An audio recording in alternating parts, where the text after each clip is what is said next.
Hello, Walking Dead fans. This is Solid Dave Snake, bringing you my final review on the Walking Dead Comic Book Series 3 action figures. And this final review is going to be on the solo zombie from the series, the punk rock zombie. And I was really surprised whenever I saw that this zombie was getting made with such a wild design, and thought it was very unique. But if you don't know, all these zombies from the Walking Dead comic book series action figures are based off of zombies that were actually in the comic books.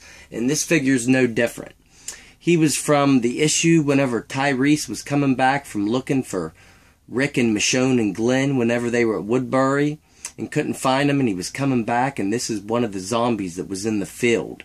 So I think that's really neat, and this zombie may take the cake for my favorite zombie in these comic book series too. These comic book series action figures. Before, the zombie lurker was my favorite, but this one is just really, really neat, and I love his design. And I'll just give you a close look at him right now before I show you all his features and his single accessory. Well, you can see his single accessory here really good, that guitar, but I will take it off and give you a more detailed look in a minute.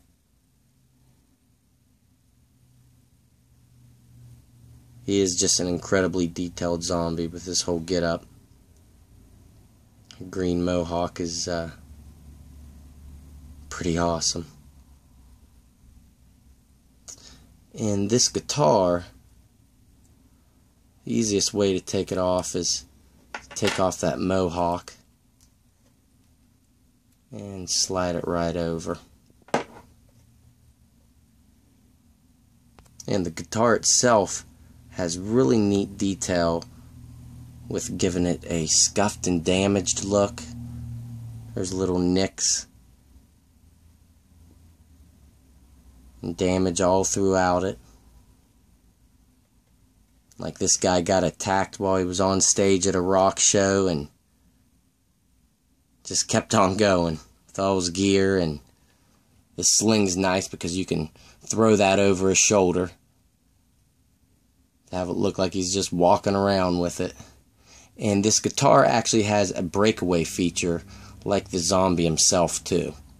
Pulls out right there, and I don't really know what function this could serve, but it's kind of neat that they added it in there. You can see the little hole there that this peg goes into, and it just fits in right like so. It doesn't go all the way in.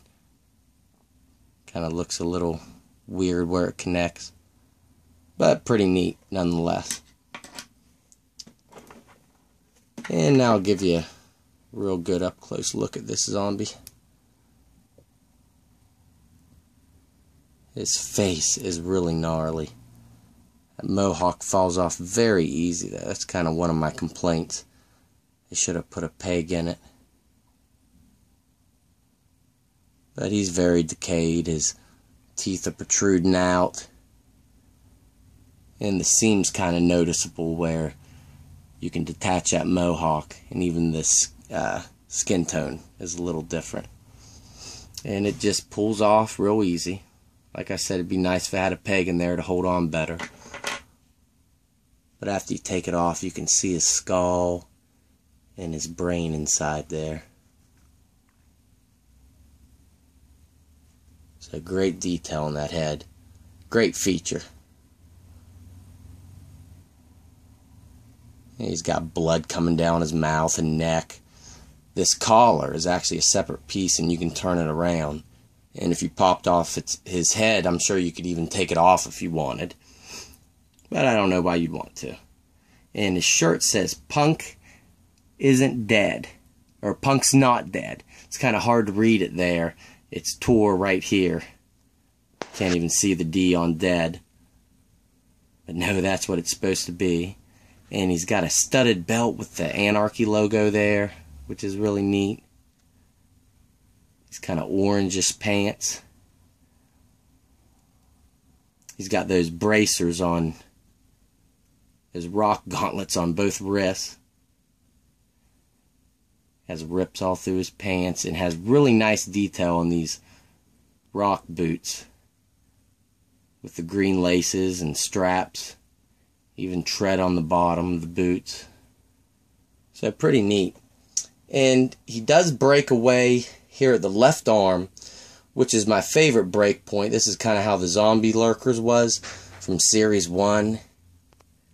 And the peg looks like a bone, which is real nice. It fits into the hole on this piece real easy. And you can kind of rotate that to position it wherever you want. But this arm, I don't really like the breakaway point. It comes off right there at the ball joint. And that just kind of sticks out like a sore thumb, and I probably won't display them like this. I know they're kind of going to look for a exposed bone, but it just doesn't work. They should have did what they did in the Series 2 Michonne's Pet, where the ball joint stuck in the arm and then just had this as the exposed socket. But oh well, not too big of a gripe. But as you can see at the end, he's pretty tore away here, and I will go over the articulation now. He spins at the head. He's got a ball joint. It looks this far up and this far down, and on this shoulder he has that ball joint and hinge, which has the same movement as all the characters. And he doesn't have a joint on this elbow because of the breakaway feature, but he does have a turn at the hand and on the other hand. There's a cut there, but they feel tight, almost like they're going to break if you spin them too much. And on the other arm, he does have a joint at the elbow, on this elbow, and the same cut at the hand.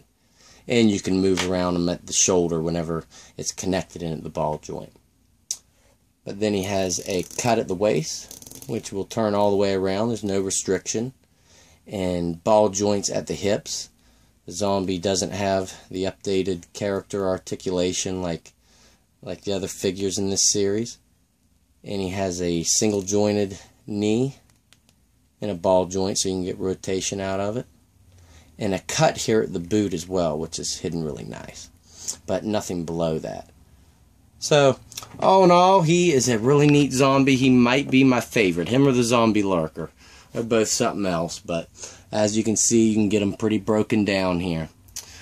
So, alright guys, I appreciate you watching all my reviews on these Walking Dead Comic Series 3 action figures. And let me know what you'd like to see in the next series. Maybe I'll do a video of that coming up here soon. What I'd like to see in the future from these Mcfarlane comic book series action figures for The Walking Dead. But alright guys, thanks again, and stay tuned for more down the road.